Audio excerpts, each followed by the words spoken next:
आज का हमारा वीडियो कन्हेरी केव्स को लेके है। अब कन्हेरी केव्स अभी रिसेंटली न्यूज़ में बहुत बना हुआ है और ये क्यों बना हुआ है ये मैं आपको बताता हूँ।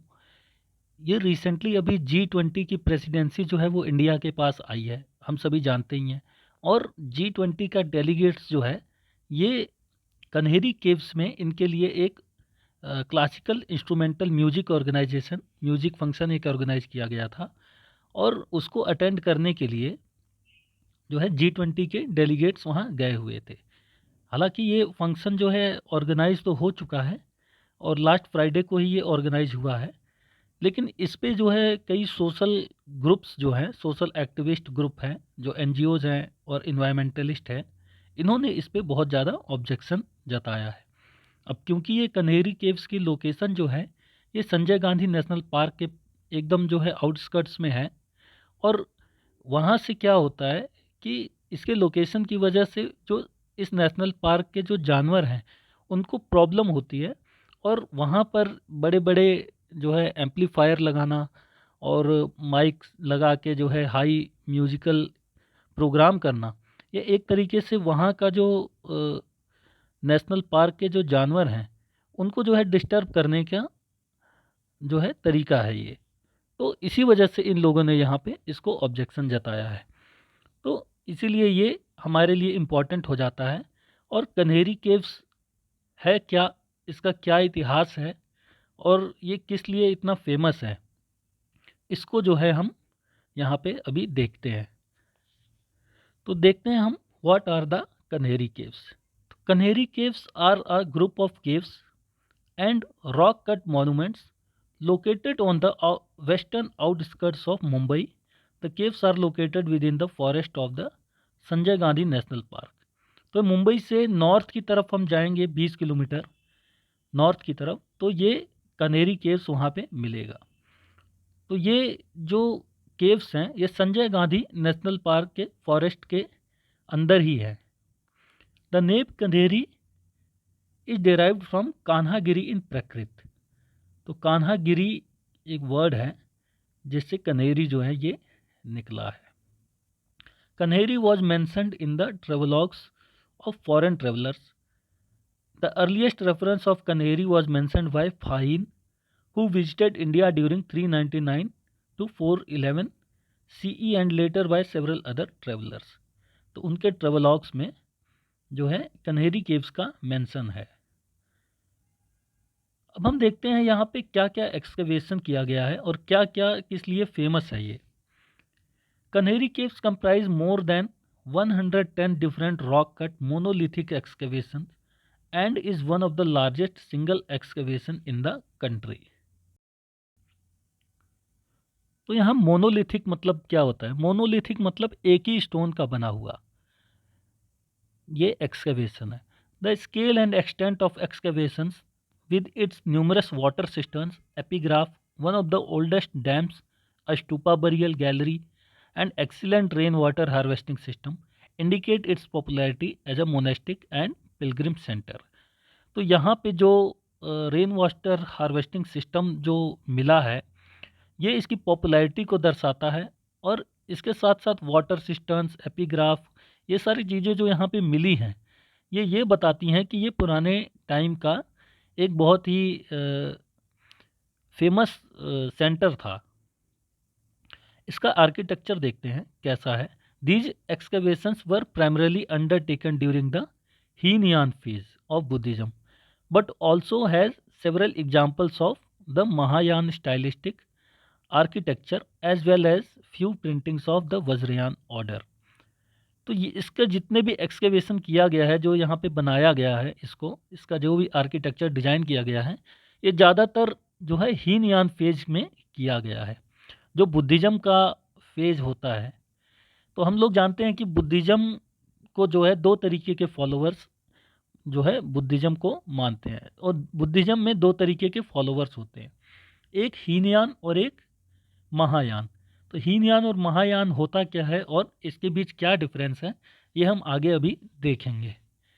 और फिलहाल के लिए ये जान लेते हैं कि ये एक तरीके का बुद्धिस्ट आर्किटेक्चर से रिलेटेड है, बुद्धिज्म से रिलेटेड है।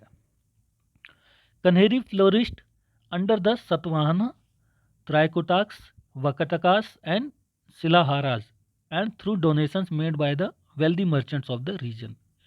तो कन्हेरी को सबसे ज़्यादा डेवलपमेंट इकोनॉमिकली जो है सतवाहनाज और ये जो डायनेस्टीज मेंशन की गई है इनके टाइम में किया गया है। तो ये हम इसके टाइम का अंदाज़ा लगा सकते हैं कि सतवाहना कौन से पीरियड में थे। तो एक्चुअली ये सतवाहना और ये सारी जो डायनेस्टीज थी ये 2nd सेंचुरी एडी से 9th century 10th century AD तक की बीच में जो है ये सारी डायनेस्टीज थी। अब हम देखते हैं इसका इम्पोर्टेंस क्या है।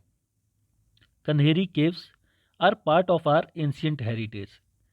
तो ये एक हेरिटेज है हमारा जिसे हमें सुरक्षित रखना है और ये हमारी और इंडियन गवर्नमेंट की भी ड्यूटी होती है कि इसको हम सुरक्षित बनाए रखें। They also provide history of evolution and our past.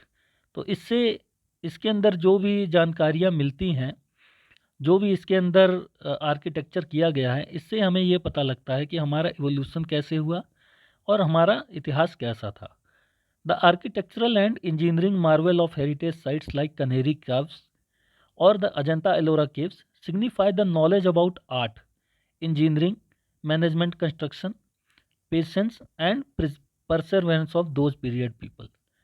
तो इस तरीके की जो केव्स हैं उससे जो है उस टाइम के आर्ट, इंजीनियरिंग और वहाँ के मैनेजमेंट सिस्टम का पता लगता है कि उस टाइम के लोग किस तरीके से इस चीज़ को डिज़ाइन करते थे और कितने डेवलप थे।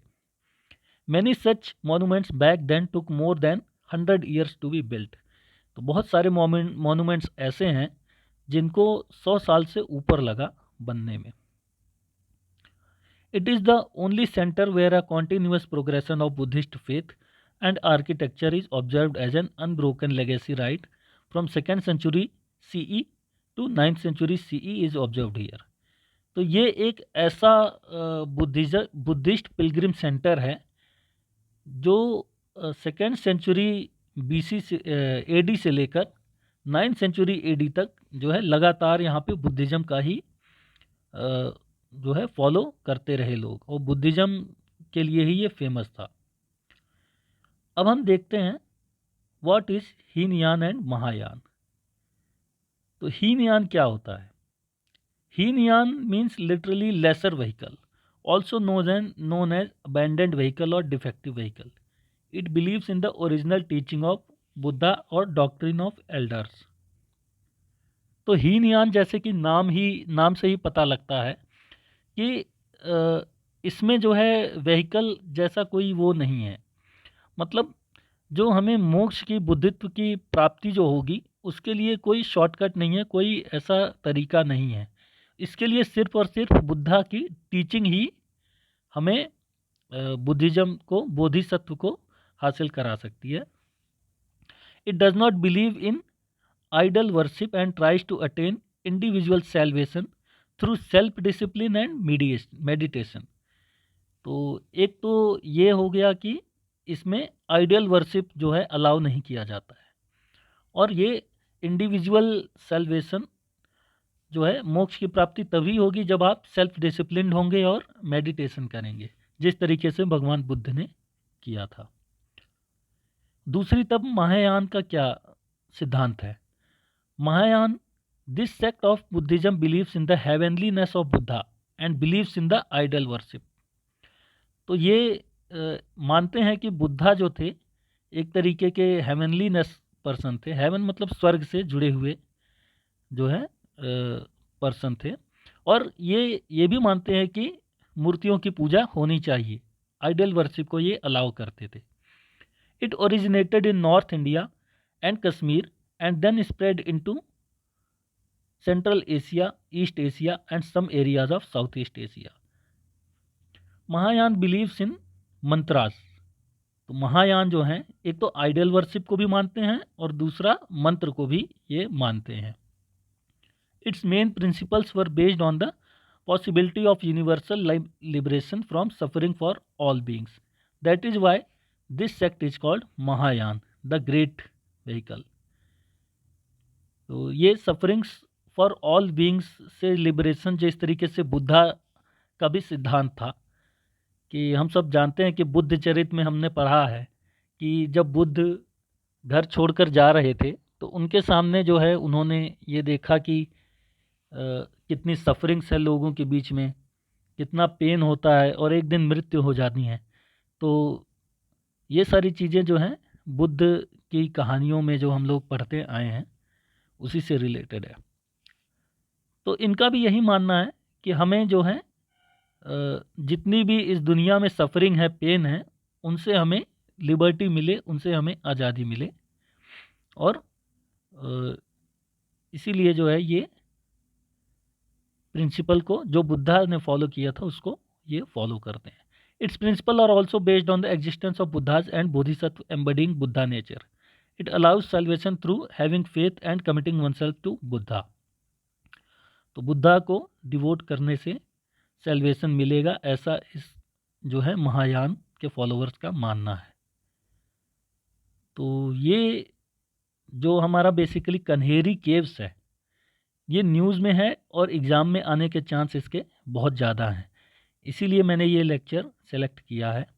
और इस लेक्चर का पीडीएफ आपको हमारे टेलीग्राम चैनल पे नीचे दिए गए लिंक से आपको मिल जाएगा, तो आप ज्वाइन कीजिए और पीडीएफ ले सकते हैं वहाँ से। तो ये था हमारा आज का वीडियो। अब मिलते हैं नेक्स्ट वीडियो में, तब तक के लिए जय हिंद, जय भारत, थैंक यू।